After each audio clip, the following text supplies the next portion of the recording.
Nowadays, in this technological world, it is easy for us to access to different sources of information. When a parent realizes that their child has ASD, she or he may panic about what can be done to help their child. Parents can easily access information about different treatments. With so many options, a lot of parents and even professionals believe that it is most beneficial if they can provide their children with a mixture of different treatments. The thinking is that their children will receive the best aspects of each treatment. Contrary to what people think, the more treatments a better approach is not as effective as people might think. Research has repeatedly demonstrated that the outcome of an eclectic approach, meaning doing a few treatments at the same time, is not as effective as doing ABA alone. Some parents and professionals may be surprised by the finding. However, if we think carefully, these results actually make a lot of sense. This illustrates the improvement made over 14 months with 3 different groups of children. One group received intensive ABA services for an average of 30 hours per week.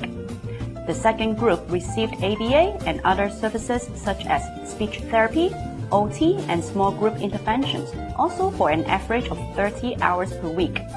The last group received 15 hours of intervention in a group with some support from speech therapists and OT. As you can see from the diagram, the ABA-only group made most gains than the eclectic group and the community-based group put together. This shows that it is not just the hours of intervention, but the actual intervention itself is critical for success. First, ABA has been demonstrated to be effective in treating people with autism. Research shows that most young children with autism need a full day of ABA therapy to maximize their progress. However, when ABA is mixed with other treatments, its effectiveness is diluted by those other treatments. For example, let's say a child A does 6 hours of ABA therapy, while child B does 3 hours of ABA and another 3 hours of other approach in the afternoon. Child A will almost certainly improve, while child B's progress may be affected by not having enough ABA hours. Second, different treatments have different philosophies and hence different approaches. Some approaches actually contradict one another. This is the same for things like diet.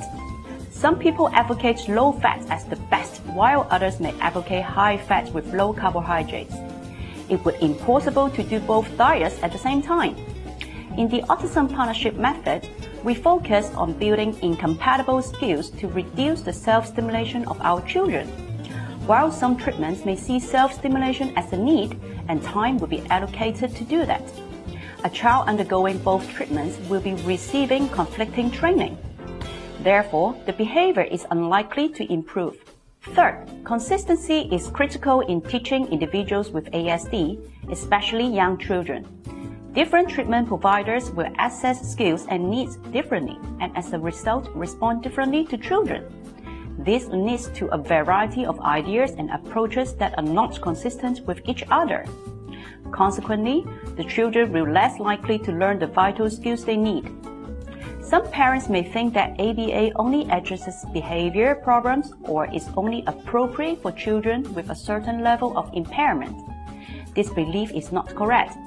ABA is a holistic approach and can help our students develop skills in different areas, including language, communication, cognition, play, social, self-help, and most importantly, learning how to learn skills.